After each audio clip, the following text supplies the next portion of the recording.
Satu, dua, tiga. Assalamualaikum warahmatullahi wabarakatuh. We are from group 12. We are gonna explain item analysis. So my name is Sita Fafia, 22 22 0026, and my friend. My name is Fabien Ramadan, nickname 2222 0128. My name is Fadiyah Risa Sabila, 22 22 0013. So this is a struggle that always facing the inspector to assessment the item for assessing the student. The first is which topic are students struggling with. Jadi banyak pertanyaan gitu. Apa sih struggle siswa itu dalam facing topik?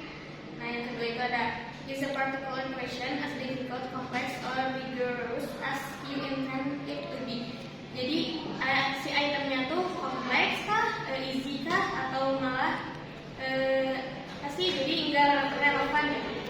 Nah yang ketiga ada does the item do an excellent job of preparing students who know the content from those who may just the right answer. Jadi si item ini tuh tahu gak sih siswa tuh konteksnya tuh apa? Yang selanjutnya ada which item should be eliminated or revised before used in subsequent test administration. Jadi item ini tuh dipakai apa enggak gitu buat asesmennya. Nah yang terakhir ada do students really know the answer or use applying test taking strategies to eliminate the wrong answer. Jadi student itu ngasal gak sih ngejawab si item-item soalnya itu. The next is the definition of item analysis will be present by Fabien. So here I will explain about item analysis. What is item analysis? Item analysis is statistical technique which used to selecting and rejecting the item of the test on the basis of their difficulty, value, and discriminating power. Jadi setiap soal itu kan pasti ada power dan kualifikasi masing-masing. Nah, kegunaan item analysis itu untuk mengetahui apakah soal ini sangat efektif kah atau tidak kah, atau mungkin sulit atau tidaknya untuk siswa. Dan according to Susan Hazel 1997, when non-reference tests are developed for instruction purpose to assess the effect of the educational program or for educational program research purpose, it can be essential to conduct item and test analysis. This analysis can evaluate the quality of item and test of the whole. Such analysis can also be employed to revise and improve both item and the test of the whole. So we will next to purpose. Number one, select the best available item for final form of the test. Jadi yang ini kita harus pintar-pintar cari item apa yang paling tepat untuk soal siswanya. Yang kedua, to identify structure or content detected in the item. Jadi sebelum kita membuat soal atau memilih item, kita harus lihat dulu nih item ini cocok gak untuk siswa ini atau siswa ini. Yang ketiga, to detect bagaimana difficult of the class at a whole. Jadi sebelum memilih soal ini kita harus menentukan dulu ini levelnya level 1 kah, level 2 kah, atau level 3. Dikarenakan kalau kita memilih untuk grade kelas 7 tapi kita memilih item kelas level 3 itu mungkin akan kesulitan bagi beberapa siswa. Yang keempat itu ada to identify the areas of weakness of student in need of remediation. Jadi ini tuh untuk mengetahui si siswa ini kelemahannya di soal yang kayak gimana atau di soal yang berbentuk seperti apa. Yang kelima itu ada to increase in structural skill in the test construction. Nah, kita sebagai guru atau instructor pun harus mengetahui nih skill kita dalam menilai suatu soal atau menilai suatu tes dalam soal itu kayak gimana. Ya, yang keenam to identify specific area of course which need greater emphasis or clarity. Nah, kalau tadi kan ada kekurangan, ini ada kelebihan. Jadi selain untuk melihat kekurangan siswa, ini juga bisa untuk melihat siswa ini kelebihannya dia di soalnya kayak gimana. Jadi untuk kita sebagai guru juga bisa mengimprove skill dan soal untuk untuk dibagi kepada siswa.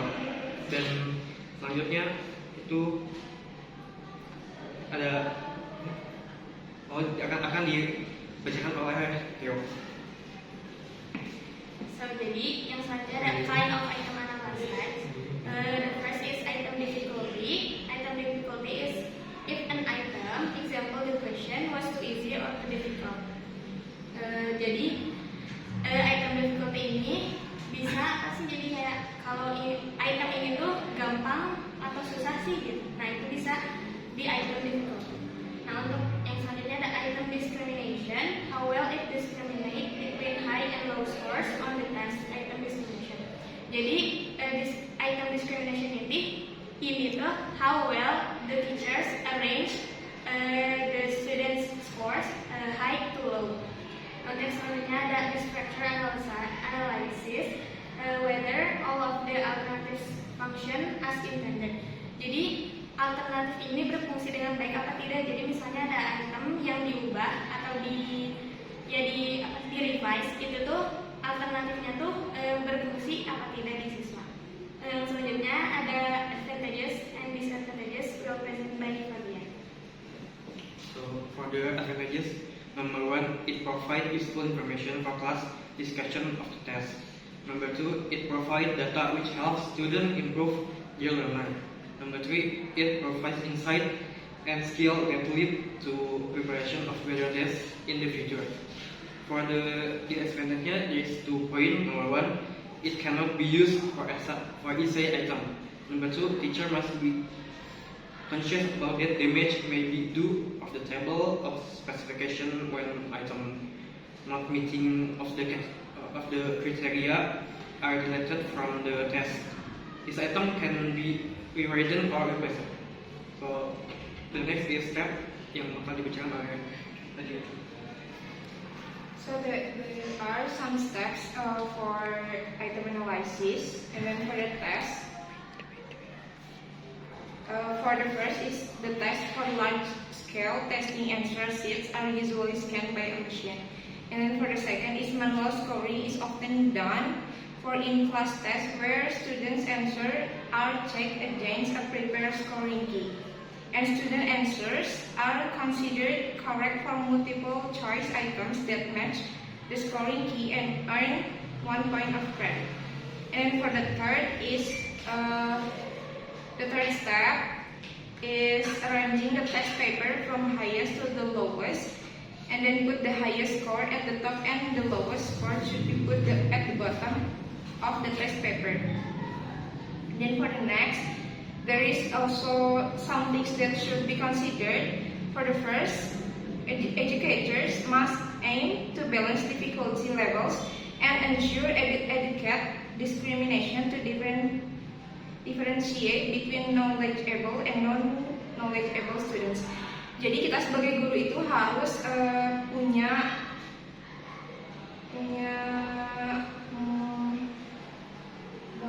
balance difficulty levels. Keseimbangan. Keseimbangan kesulitan untuk menghindari adanya diskriminasi pada penilaian. Kemudian yang kedua itu ada educators must address items with negative discrimination to maintain the validity and reliability of assessment. And then for the third is the decision to retain, revise, or reject test items should be based on specific difficulty and discrimination levels criteria. Then for the last is educators are crucial in utilizing item analysis to enhance the assessment process and promote student success. So, guru itu sangat penting saat menilai student secara real gitu, jadi tidak bias penilaiannya, karena itu yang akan menentukan penilaian kepada si student tersebut. And then for the next is conclusion. So for the conclusion is item analysis is crucial for educators to gain insights into student learning gaps and make informed instructional decisions, and then it helps in It helps in identifying specific problems and improving the overall quality of assessments. So ya, item analysis sangat penting dan juga sangat krusial untuk sebagai kita guru untuk meningkatkan insight student dalam belajar dan juga untuk menentukan kita dalam memilih pilihan. So I think that's all from us. Thank you. Sorry if we made if there's any mistake. Assalamualaikum warahmatullahi wabarakatuh.